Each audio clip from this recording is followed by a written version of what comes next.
I want to give a quick shout out to all of my patrons. Thank you so much for all of the continued support. Hey everybody, so today I'm going to be going over my top 10 most underrated fantasy series list and updating it for the year 2023.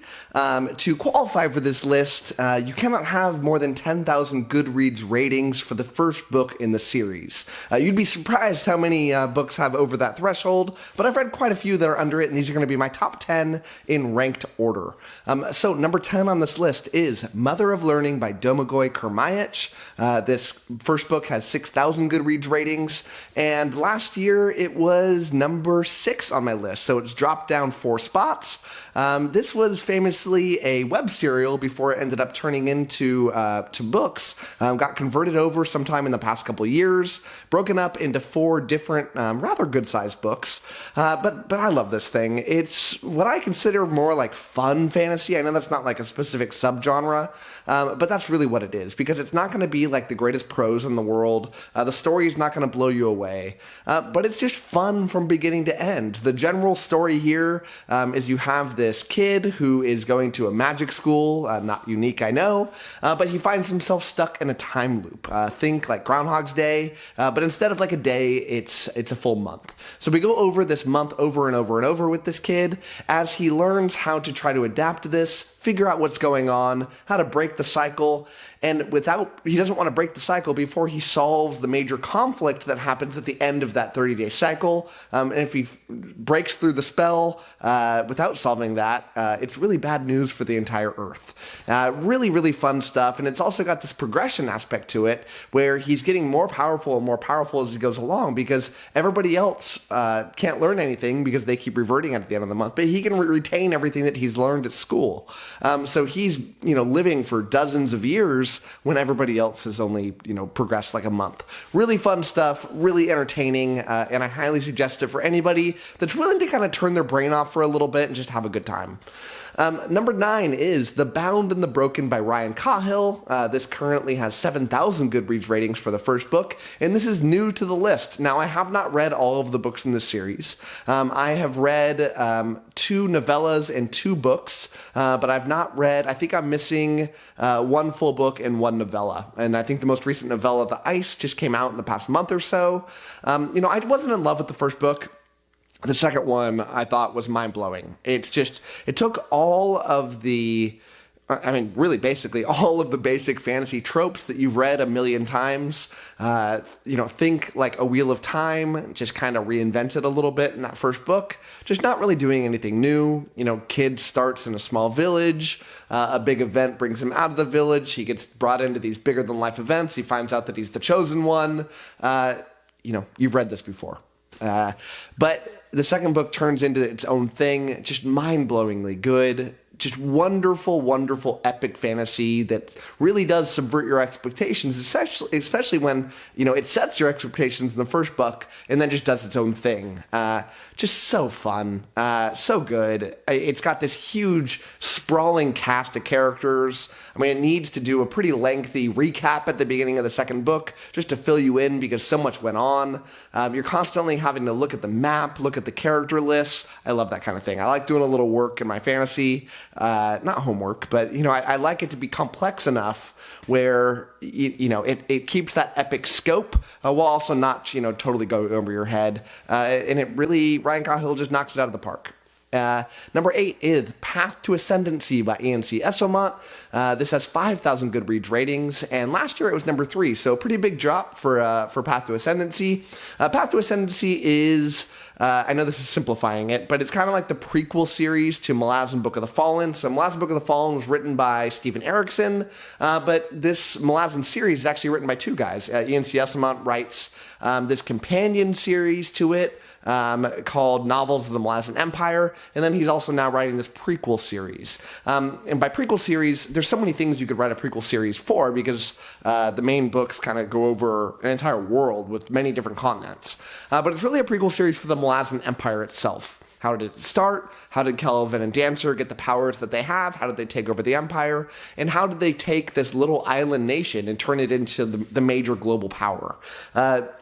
Really entertaining, really great to read all these characters that I've known and loved for so long, being deeply in love with the main Malazan series. Seeing them told by a different author is really fun, and just it has that nice homey feeling of coming back to these old friends that I have, told in a different way, and learning a really wonderful backstory. I find that a lot of times that these prequel type stories can be done almost as fan service. This one doesn't feel like that. It feels like a story that really does need to be told, and one that I don't really know where it's going to go.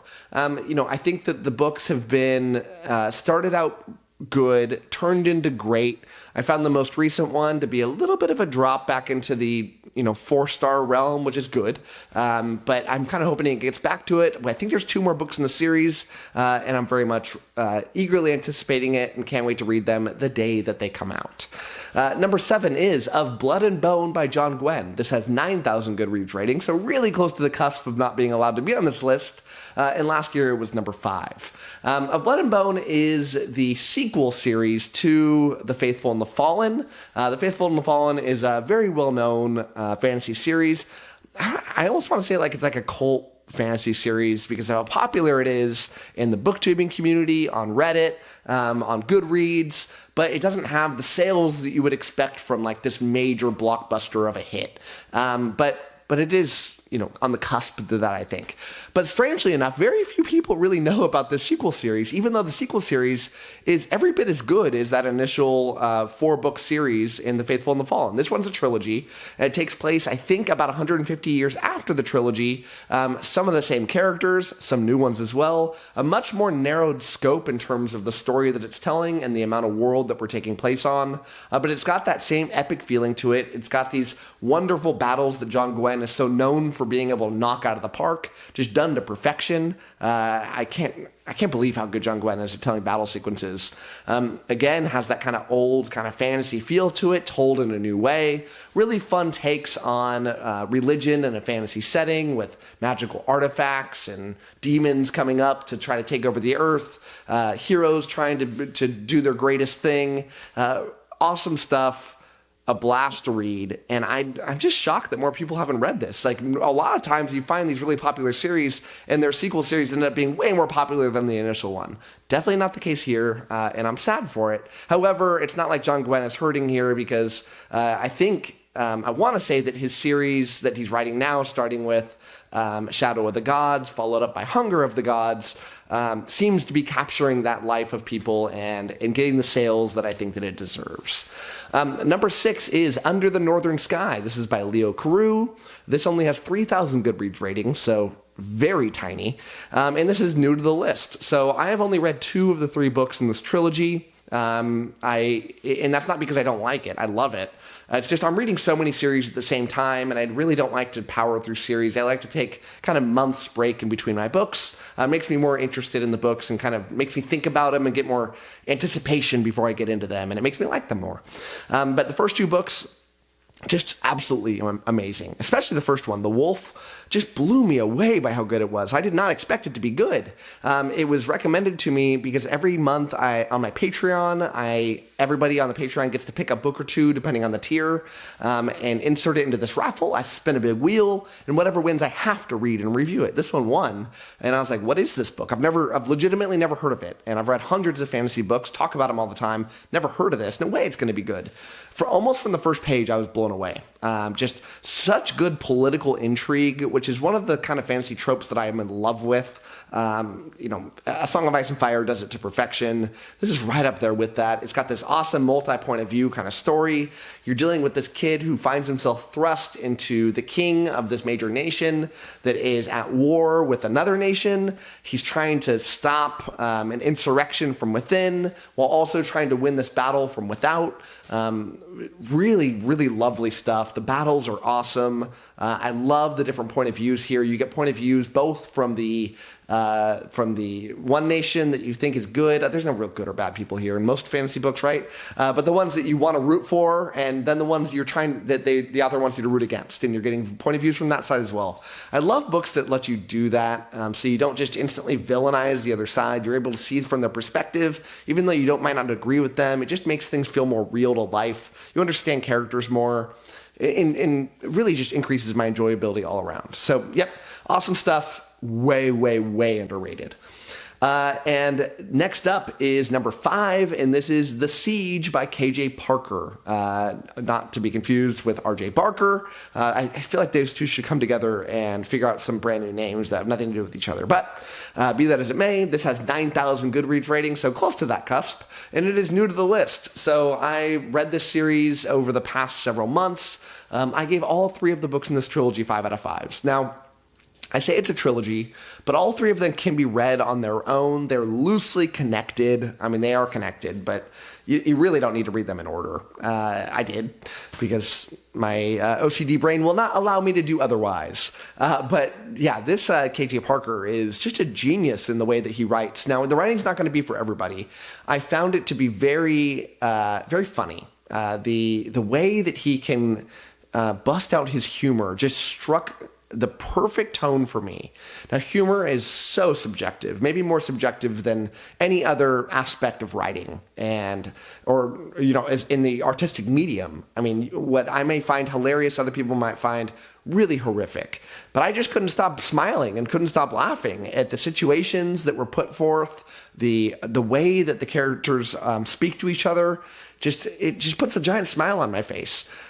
In general, all of the people here, the theme to all 3 of these books is you find this unlikely character that finds themselves in a position of power.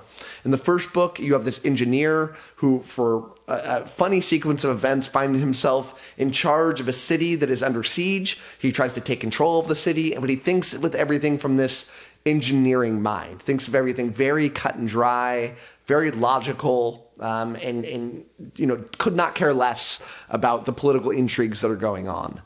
In the second book, you have this actor who is the king has died, and he has to play the role of the king, so nobody knows that the king has died. And as you would expect, he now finds that he can just become the king if he wants, because nobody really knows that he's not. And in the final book, you have this character who is what is his job? He is a scribe, and he finds himself literally in charge of a nation that is trying to take over the world. And these seem the most unlikely events. They all make sense. It's very witty and really perfectly written. Number 4 is The Tide Child by R.J. Barker. Again, R.J. Barker, K.J. Parker, get it together. This has 7,000 Goodreads ratings. Last year it was number 4, so yeah, exactly the same rating. I gave all 3 of these books in the trilogy a 5 out of 5, and unlike the previous one, you do have to read these in order. R.J. Barker is just a genius in the way that he writes. The prose is so wonderful. I mean, the way that he describes events just make you feel like you're living in them. The series is about a ship captain who, in the first couple pages, you find out he's just a drunk, a horrible captain, couldn't be worse, and he gets his ship taken over by this woman who is the most capable of capable captains, and she decides to keep him on as her number 2. So he goes from the bottom of the bottom and finds this inspiration to become a better man. And to go on this journey and to try to fix his life. This journey involves these 2 nations that are at war, and they've been at war for a very long time.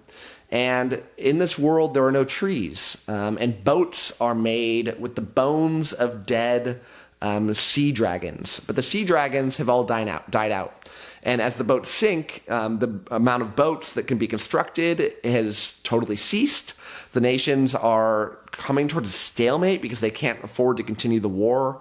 But one of these sea dragons has now been found. And so it's a race to see who can kill this dragon, to make a ton of boats out of them because the dragons are huge. And this crew that this main protagonist is on, they don't know which side they're really going to go on. They're kind of an in-betweener, and they're finding themselves in the center of this conflict. And it's just a very, very wonderfully unique plot that just really drags you in, especially as this book goes along. It's a lot of setup in the first one, but as the second half of the first book goes, it really starts to go, and by the end of it, you're just hooked. Number 3 is The 5 Warrior Angels by Brian Lee Durfee. This has 2,000 Goodreads ratings, and last year it was number 1 on my list, but it's dropped a little bit. But it's not a bad thing. I just read some really good books recently. I can't believe this series only has 2,000 Goodreads ratings. I think a lot of people know about it because Brandley Durfee is rather well known for being a booktuber. So a lot of people are friends with him. A lot of people talk about him. But they just haven't caught on. And I don't know that they will. This is definitely the darkest fantasy series that's going to be on this list. I find grimdark can be a hard thing for some people to get into. If you really like it, you love it. But for the average fantasy reader who's probably more used to more light, fun reads. I mean, the biggest fantasy author in the world right now is Brandon Sanderson, and he writes, the opposite of grimdark. His is like this hopeful, good versus evil type of stories. There's some gray in them too, but in general, you know who the good guys are and you know who the bad guys are. But this series, it's bleak, it's dark, I think it says it's on the cover, but it's well said, but it's like the heavy metal of fantasy. You've got tons of different point of views from both sides of this major conflict. It's this huge religious war with no real good people involved. These magical artifacts that are popping up, these ancient legends that are coming back to life, this world that just reeks in history with this huge appendix at the back of the book, a la kind of like Lord of the Rings, but not even close to that long. But it just makes the world come to life. The map is just gorgeous. Love the way the characters are written. It can go from very bleak and horrible to very funny, very hopeful at moments, but then back to that, man, I feel like everybody's going to die kind of thing. Just awesome. How does this series not have more people that have read it? I don't understand it. I got to think that the publisher did Brandley Durfee dirty and didn't advertise this thing, because it feels like everybody I know that I've recommended it to that's read it, more than almost any other series, reads it and goes, wow, that was good. Wow, that was so good. And I hope that you're one of those people if you have not read this yet and you like fantasy that can be a little more on the violent side. Number 2 is The Sun Eater by Christopher Ruocchio. This has 8,000 Goodreads ratings, and this is new to the list. Christopher Ruocchio is probably the most talented writer out of this whole group, at least in my mind. He's a genius. He wrote this first book when he was on his early 20s, which should not be possible. Somebody shouldn't be able to do that. But that just shows how much of a savant this guy is for writing. This series is arguably science fiction, but it's like sci fantasy. It's science fiction with all of the same fantasy tropes that you would expect, with some magical things that go along. When you read the first book, you're going to be like, wait, that's just sci-fi. As you go along, you start realizing, no, this is actually kind of more fantasy than it is science fiction, but it's a nice blend. I can't really tell you too much about what it's about, but in general, it's about this major conflict between the former Earthlings that have now kind of taken over, tons and tons and tons and tons and tons and tons of planets with this huge, huge empire. But they are at war, a brand new war with the 𝐒𝐲𝐿syn, who is an alien race who is starting to take over entire planets and eat all of the people there. That's how they survive. They fly in the dark, burrow underground, and just eat people. It's very dark, very bleak kind of outlook on things, but it's just awesome. I love the science fiction aspects here where, it takes, dozens of years to fly from point A to point B. People have to go into a deep freeze to be able to, live really long lives. Although people can really live a long lives because we're thousands of years in the future. They perfected kind of genetics so people can live for a really long time. But it's awesome because you have this main character who's now lived for hundreds of years. But as he gets iced to go on these different missions, people that haven't are getting really old and he's not. It's a wonderful dynamic, really wonderful writing, sucks you in, awesome twists. Can't say enough good things about the series. And number 1 on my list was last year's number 2, but it's crept up the more I read, and this is The Wandering Inn by Pirate Abba. The first book has 7,000 Goodreads ratings, which is a little bit true and not true, because far more than 7,000 people have read the first book here, because this is one of the more popular web serials that have ever existed, and now they're kind of retroactively getting turned into books at a rather slow pace, because the books can only come out as fast as the audiobook narrator can work on them, because I feel like there's supposed to be 40 or 50 books out if all of the books were published. And so I think 3 or 4 are getting published a year to try to catch up. Although the crazy thing is the writer writes so fast that I think the writer's writing faster than the books are coming out. This writer writes I did some calculation, I think 3 times faster than Brandon Sanderson publishes words and pages. It's mind-blowing. It's truly mind-blowing. I don't know how this author does it. I recently did an interview with the author, the first video interview ever. Click right above if you want to watch that. Extremely entertaining if you want to find more about this. It's a lit RPG progression fantasy. Think kind of like a mix of like Dungeons and Dragons and video games, but with real-life settings involved. Like think about this woman and other people as well that have been transported to this D&D type world where characters can level up, everyone has classes, and they're trying to figure out how to live life and go along with this system. But all of these things are kind of in the background. It's not the main part of the story like you would find in some lit RPGs where it's all about the stats and the numbers and they have 8 strength. And no, it's much more in the background than that. Just adds flair, adds fun, and adds a really addicting factor to this. And God, I can't get enough of this series, and I just can't wait to keep going. So that's going to be it for me. I'm curious, what are your top 10? What did I miss from this list that is underrated, that's not here, and what should I be reading if I'm not? So thank you so much for watching this, and as always, happy reading to you. Thanks again to all my patrons, with a special shout out to my Ascendant tier and Librarian tier patrons. Anna G, CJ, Doused, Darren, Gregory, Jonathan, My Book is Lit, Nathan T, Nev's Book Channel, 𝐸orthodoxia, Ron Reich, Russell, Ryan L, Sydney Baker, Tahir, Anna, Andra, Angelo, Blair, Brock, Evan, Fanixan, Harry B, Joe, Kat Mick, Maria, Michael Sugarman, Sky, TW57, Wacky, and Zion. Thanks for sticking to the end of this video, and if you want to watch some more content from my channel, click over here and I've got some good videos for you. Thanks so much.